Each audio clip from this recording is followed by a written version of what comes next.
Voilà, c'est sûr que même pour des cavaliers comme ça, tête d'affiche, c'est des concours où il y a beaucoup de cavaliers qui sont venus avec leurs chevaux de tête. Et quand on est là, pas avec ses chevaux de tête, ça devient un peu plus difficile. Enfin, voilà, mais il faut aussi se servir de ces concours-là et pour préparer des chevaux d'avenir et pour. Donc je pense qu'ils n'en font pas une maladie s'ils sont pas dans le Grand Prix. Je pense que le Grand Prix de demain va être quand même relativement difficile. Ouais. Et c'est bien de participer dans ces épreuves-là avec des chevaux quand même un peu aguerris. Les autres épreuves, ça va parce qu'on leur donne du métier, on travaille, on sait où on en est, on avance. Après le Grand Prix, bon, C'est peut-être quand on pas, n'a voilà, pas la c'est pas très monture, grave. voilà, toute prête, toute bon. Mieux vaut savoir attendre un peu Exactement, et arriver exactement. prêt, voilà, pour éviter d'aller leur faire peur et ce genre de scénario. Voilà. Et c'est vrai qu'il y a pas mal de cavaliers qui sont dans ce cas-là, où les bons chevaux vont aller sauter avec la chapelle la semaine prochaine, Ouais. et c'est plus des chevaux en devenir qui sont là.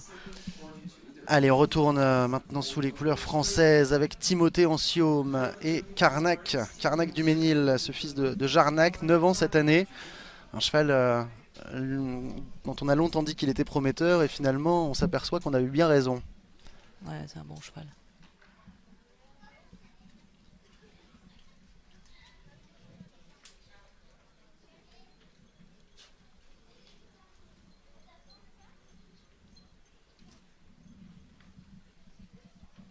Là ici on respecte les contrats de foulée, Voilà, elle est un 5 peu près foulées là aussi. courts. Ouais, ouais. Il faut vraiment, quand on fait 6 foulées pour la palanque, il faut vraiment reprendre de bonne heure.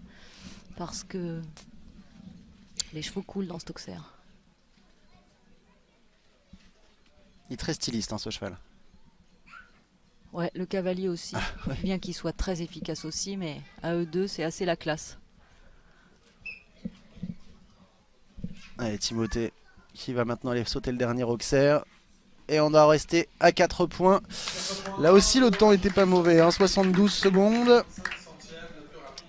C'est la troisième place pour l'instant pour Timothée Anciaume. La tête, c'est toujours Julien Epaillard qui la tient.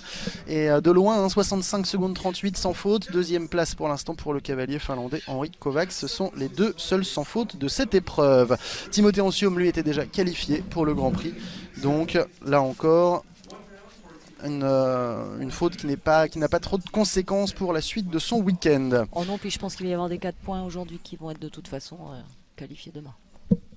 La Suisse, de nouveau avec Niklaus Rucci, lui aussi habitué des plus gros rendez-vous.